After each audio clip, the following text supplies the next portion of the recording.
So hello, this is Peter again, and this is part 3. So going back to feeling really bad. So because of what this person has, she has something where her health's affected in a certain way.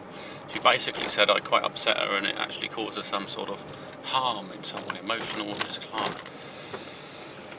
And it made me feel really bad, really deep guilt. I've never been on such a sort of deep guilt trip before in my life. And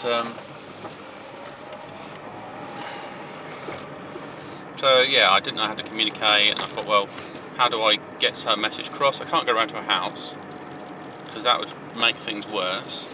She said she didn't want to see me, so I literally followed what she said. It's like she made the rules up, but my mind's looking for ways around it. And so weird little places, just so I can turn around. No parking. So yeah, literally I didn't bother going. I didn't want to see her face to face, but the guilt was really bad, and it was eating away at me, and my brain's trying to look for solutions. It is constantly trying to problem solve and get round my own thinking. And I think they also say that sometimes the smarter you are, the worse it can be for you. Because literally you try to break down what they're saying. Anyone else would probably just think, well, I just move on to the next person. Or they probably wouldn't have got that emotionally involved, to be honest. And yeah, I mean, but the thing is, we're all human. And sometimes we meet people and we just fall in love with them. It's because, as they say, you don't choose always who you fall in love with. It's just something you do, really. And so I felt really bad, and I needed like some crystals. So I wrote a note in there as well. If you ever need anything from me, if you ever want to contact me, she's never going to contact me. I mean, I know that. It's just the desperation is just crazy. So it's despair. That's what it is, and it just screws you up as a bloke. So there's not much you can do about it at the time. You either get yourself out of there and do something else. There's probably better ways I can deal with it now. It's initially having that experience, and if you haven't had it for a while, that, you know, feeling messed up like that, or if you haven't done it before, because my previous past relationship, so when I got married, it was a long time ago, my wife asked me out. She said, you know, we could be more than friends, and so, you know, I got the green light, and things developed from there. I was with her for 8 years. And then afterwards, when it divorced and so on, I wanted a break from women. And then at a later date, I tried to sort of... nothing really was successful, you know? Just a few random dates here and there. It's all broken up, so it hasn't really gone anywhere. And these, you know, either I'm not really attracted to these people, or they're just not that interested. And there's online dates as well. They're all a bit of... They haven't really worked out anyway. They've just been waste of time, to be honest, because they're about making money off you and doing stuff. So I've done all that. I've done stuff. Well, I could get into the other stuff at another time. I get too wild. I mean, I've tried in my own way.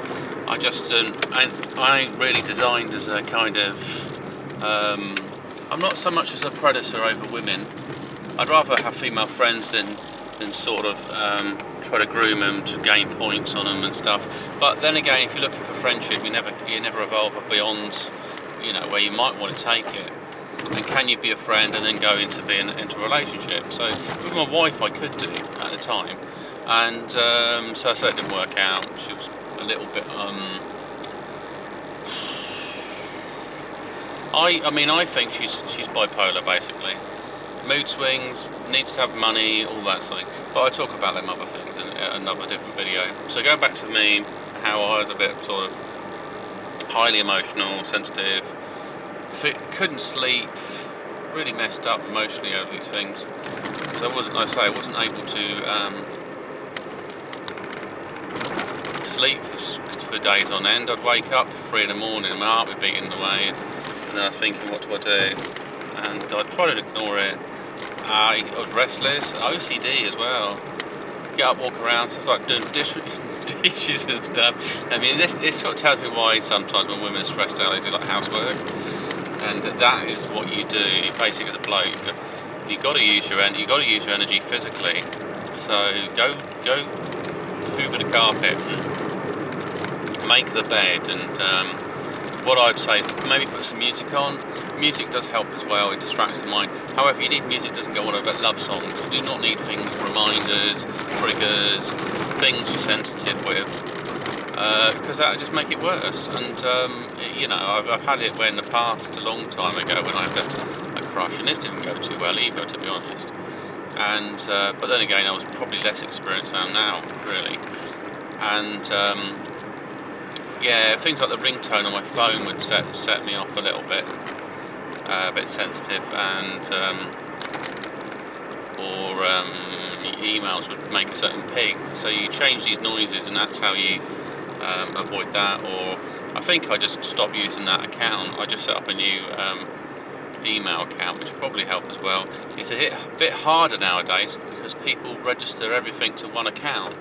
So that seems to be a lot better. If I don't have to look up the emails and I didn't have any things that reminded me of them, my brain could start to disassociate with that account. And if you change the ringtone and stuff, that's going to be less of it's less reminder, because you do not need things that are reminders. They just cause massive anxiety. I mean, on that note,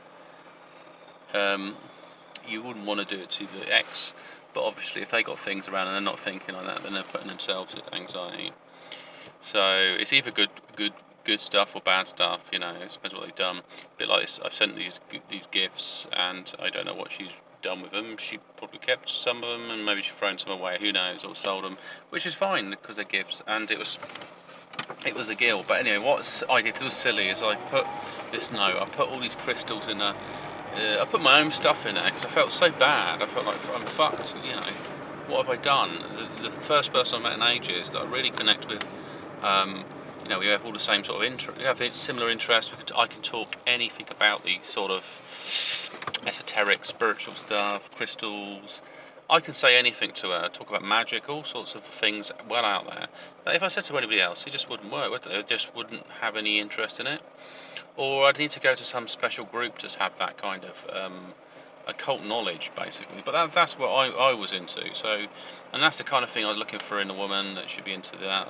Probably date a white witch or any old witch, actually. But it depends. I just want something different in my life. Something that would basically it would feed my creative side and stuff like that. So so I felt absolutely terrible. I got the stuff, and I had this compulsion, like just pop it through a door, like that's going to make a difference. I popped it through a door, but a door flap was high up on a door, so when you stick a little crystals, it's like you just stick a bag of rocks through the door. So it went bang on the ground. I thought, fucking hell, I hope I haven't hope you shouldn't feel like I've gone in there with an aggressive mate, because that'd be the worst thing you could probably do. Have a woman thinking you're aggressive. That's the worst thing you can ever do. It will destroy any chance of any resolution, resolving it, or anything like that. You just basically blown it apart. So anyway, I dropped that through the door. It went like a bomb on the ground. And I even stuck a blooming some gold bullion through the flipping door. I had this gold coin. It's for the Brexit or something. I got it ages ago, and it's probably worth about 50 quid. I don't really care how much it's worth. Money's not really a problem. I'm a generous, kind, loving person anyway. So I just chucked that through and left it there. And then at a later date I wrote an email, just, I don't know, it's sort of like a good few weeks afterwards, I started sending these little gifts. And it just made me feel bad, because I thought, well, I can't write emails. I just send something to suggest, I'm thinking about her, I care about her, or something. Because my head's gone. Literally, it does not have a strategy. And I'm under assault from my brain, because I've become so hooked up to this person because I haven't managed the relationship because I fell in love with her and I ignored it for so long. I ignored it for about 6 months, and I had feelings for her. I just went and tried to, date other people or write to people online and all these. I was trying, sort of looking around for it, but it just wasn't out there.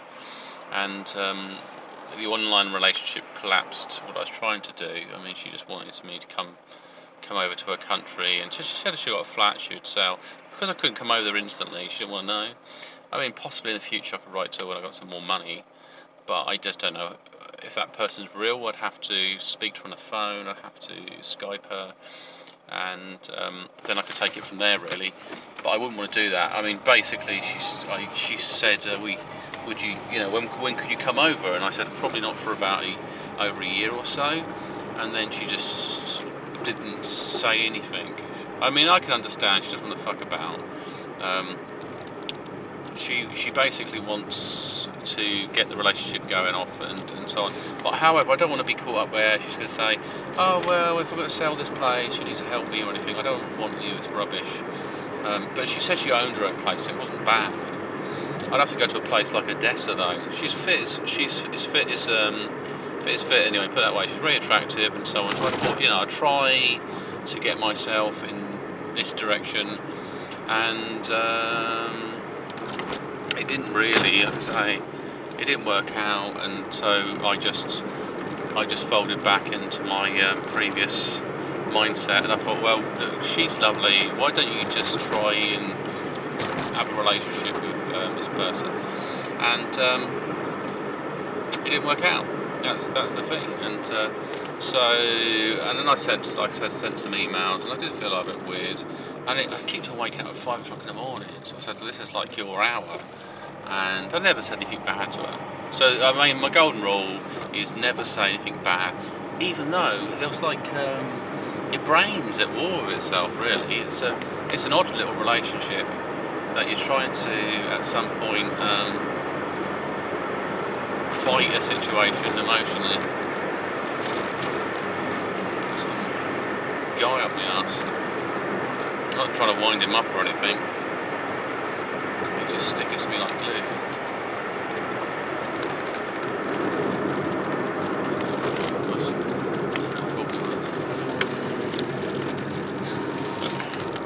It's because a guy's driving a sports car. He can do whatever he likes. Just make myself slow down a lot. He probably thinks I'm just out, just messing about. Anyway, I won't talk about him. I'll try to talk about his other stuff.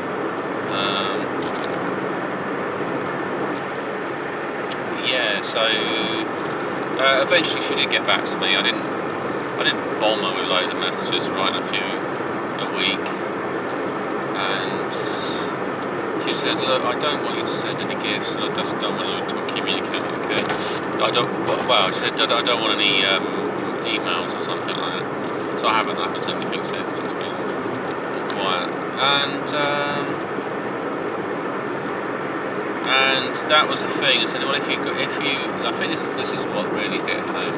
She said, if you care about me at any amount, any level, you wouldn't do, basically you wouldn't fuck with her in that sense. And I wasn't trying to mess her head up. And I know she's got to recover, but I wasn't really I didn't have if she doesn't care about me, I wasn't having a relationship with her. That's the thing. That guy up my fucking arse all the time. It's unbelievable.